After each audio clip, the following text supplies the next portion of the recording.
అస్మద్గురుభ్యో నమః. ఓం నమో నారాయణాయ. ఓం నమః శివాయ.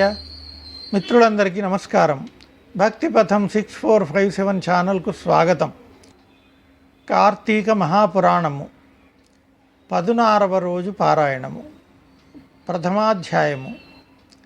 ఈ విధముగా సూతుడు ప్రవచించిన స్కాంద పురాణాంతర్గత కార్తీక మహాత్మ్యాన్ని విని సంతుష్టమానసులైన శౌనకాది కులపతులు సూతముని లోకోత్తర పుణ్యదాయకమైన ఈ కార్తీక పురాణము స్కాందమందేగాక పద్మపురాణాంతరవర్తి అయి కలదు కదా, దానిని కూడా విశదపరచవే అని ప్రార్థించగా మందస్మిత వదనుడైన సూతుడు, మునులారా, వైకుంఠుని లీలా వినోదాలు మహిమలు వినేవారికి వినిపించేవారికి విశేష పుణ్యాన్ని ఇస్తాయే కానీ విసుగుని కలిగించవు.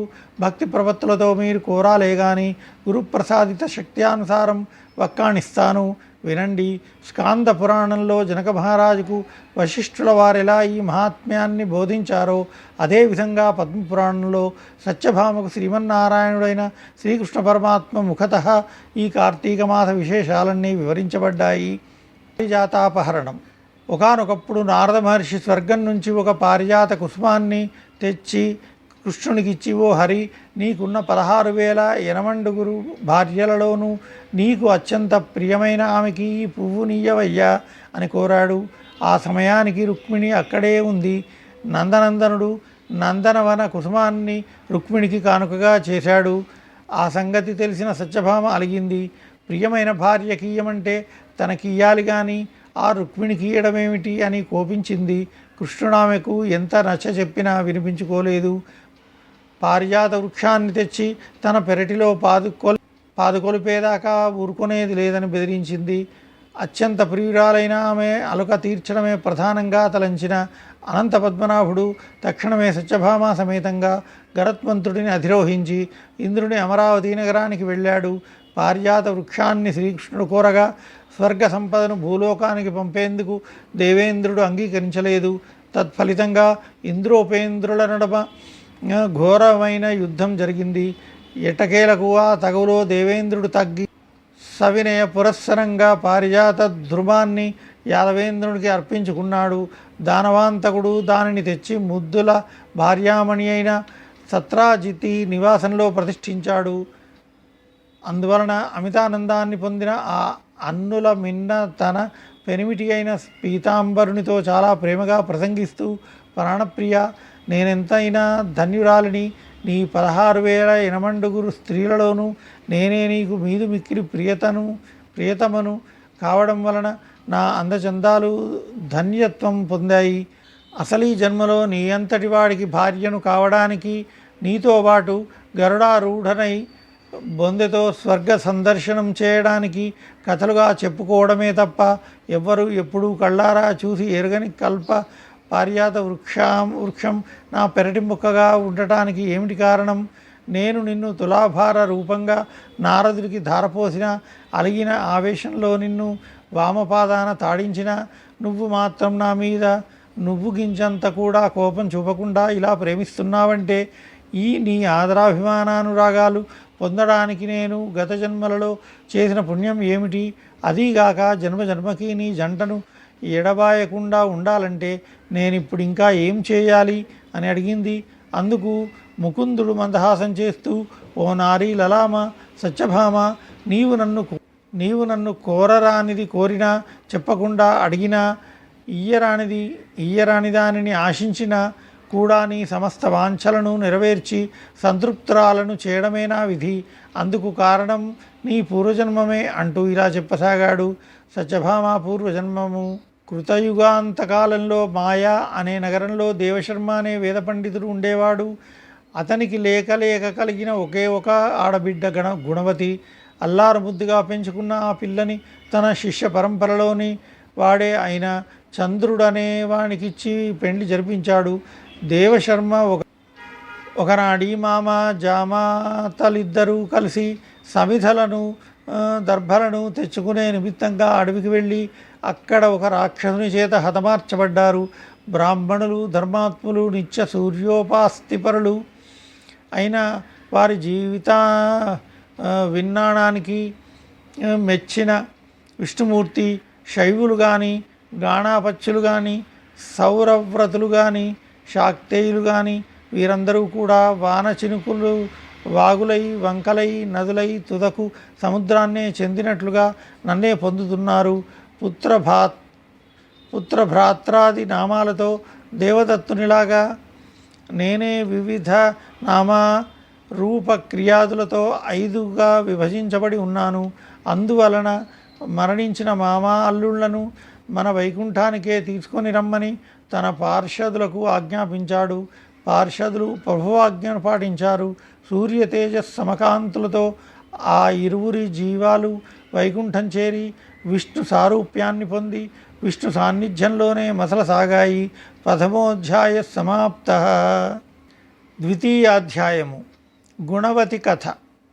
పితృభర్తృ మరణ వార్తను విన్న గుణవతి ఎంతగానో కృంగిపోయినది. కానీ పోయిన వారితో తను కూడా పోలేదు గనక మరణం ఆసన్నమయ్యేదాకా మనుగడ తప్పదు. కనుక వేరొక దిక్కులేని ఆ యువతి ఇంట్లో ఉన్న వస్తు సంచయనాన్నంతటినీ విక్రయించి తండ్రికి భర్తకు ఉత్తమగతులకై ఆచరించవలసిన కర్మలను ఆచరించింది.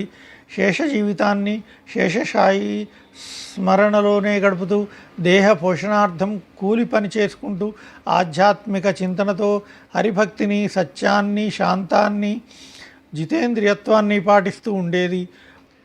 పరమ సదాచారపరులైన వారింట పుట్టి పెరిగింది కావడం వలన బాల్యం నుండి అలవడిన కార్తీక వ్రతాన్ని, ఏకాదశి వ్రతాన్ని మాత్రం ప్రతి ఏటా విడవకుండా ఆచరించేది. కృష్ణుడు చెబుతున్నాడు, సత్య పుణ్యగణ్యాలు, భుక్తి ముక్తిదాయకాలు, పుత్ర పౌత్ర సంపత్ సౌభాగ్య సంధాయకాలు అయిన ఆ 2 వ్రతాలు నాకు అత్యంత ప్రీతిపాత్రమైనవన్న సంగతి నీకు తెలుసు కదా. కార్తీక మాసంలో సూర్యుడు తులారాశిలో ఉండగా నిత్యము ప్రాతస్నానం ఆచరించే వారి సమస్త పాపాలను నేను నశింపజేస్తాను. ఈ కార్తీకంలో స్నానాలు, దీపారాధనలు, జాగరణ, తులసి పూజ చేసేవాళ్ళు అంత్యంలో వైకుంఠవాసుడైన శ్రీ మహావిష్ణు స్వరూపులై భావిస్తారు. విష్ణు ఆలయంలో మార్జనం చేసి సర్వతో భద్రం, శంఖం, పద్మం మొదలైన ముగ్గులను పెట్టి పూజా పునస్కారాలను చేసేవారు జీవన్ముక్తులవుతారు. ఉపర్యుక్త ప్రకారంగా కార్తీక మాసంలో నెల రోజులలోనూ కనీసం 3 రోజులైనా ఆచరించిన వారు దేవతలను కూడా నమస్కరించదగిన వాళ్ళవుతారు. ఇక పుట్టింది లగాయతు జీవితాంతము చేసేవారి పుణ్య వైభవాన్ని చెప్పడం ఎవరి వల్ల కాదు. అదేవిధంగా ఆనాటి గుణవతి విష్ణు ప్రియంకరాలయి ఏకాదశి, కార్తీక వ్రతాలను మాత్రం వదలకుండా కడు నిష్ఠతో ఆచరిస్తూ కాలం వెళ్ళదీసి కొన్నాళ్ల తర్వాత వయోభారం వల్ల శుష్కించి జ్వరపడింది. అయినప్పటికీ కూడా కార్తీక స్నానం మానకూడదనే పట్టుదలతో నదికి వెళ్ళి ఆ చలిలో కూడా నడుములోతు నీళ్లలోకి చేరి స్నానమాడే ప్రయత్నం చేస్తూ ఉంది. అంతలోనే ఆకాశం నుంచి శంఖచక్ర గదా పద్మాధ్యాయుధాలు ధరించిన విష్ణువాభులైన విష్ణుదూతలు గరుడతాకాయుతమైన విమానంలో వచ్చి గుణవతిని అందులో చేర్చి దివ్య స్త్రీల చేత సేవలు చేయిస్తూ తమతో పాటుగా వైకుంఠానికి చేర్చారు.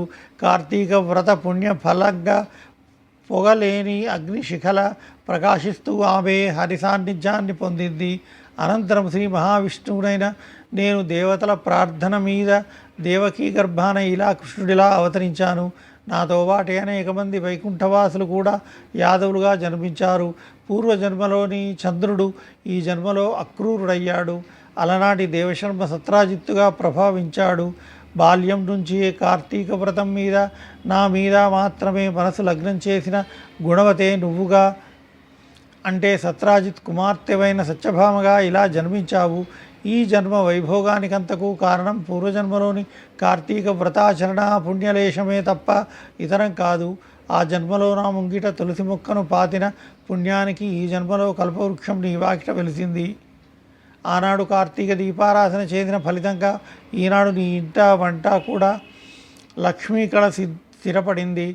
అలనాడు నీ సమస్త వ్రతాచరణ పుణ్యాలను కూడా నారాయణ ఏతి సమర్పయామి అంటూ జగత్పతినైన నాకే ధారపోసిన దానికి ప్రతిఫలంగా ఇప్పుడు నా భార్య వయ్యావు. పూర్వజన్మలో జీవితాంతం వరకు కార్తీక వ్రతాన్ని విడవనని భక్తికి ప్రతిగా సృష్టి ఉన్నంత వరకు నీకు నా ఎడబాటు లేని ప్రేమను అనుభవిస్తున్నావు. సత్రాజితి, నువ్వే కాదు, నీ మాదిగా ఎవరైతే కార్తీక వ్రతానుష్ఠాన నిష్ఠులు నా భక్త గరిష్ఠులు అయి ఉంటారో వారందరూ కూడా నాకు ఇష్టులై సర్వకాల సర్వావస్థలలోనూ కూడా తత్కారణాల రీత్యా నా వారుగా నా సాన్నిధ్యంలోనే ఉంటూనే ఉంటారు. రాఘవతి, ఒక్క రహస్యం చెబుతాను విను. తపోదాన యజ్ఞాధికాలను ఎన్నిటినీ నిర్వర్తించిన వారైనా సరే కార్తీక వ్రతాచరణాపరులకు లభించే పుణ్యంలో 16వ వంతు పుణ్యం కూడా పొందలేరని గుర్తుంచుకో. ఉపరి విధంగా శ్రీకృష్ణ ప్రోక్తమైన తన పూర్వజన్మగాథను, కార్తీక వ్రత పుణ్య ఫలాలను విని పులకితాంగి అయిన ఆ పూబోడి తన ప్రియ పతి అయిన విశ్వంభరుడికి వినయ విధేయతలతో ప్రణమిల్లింది.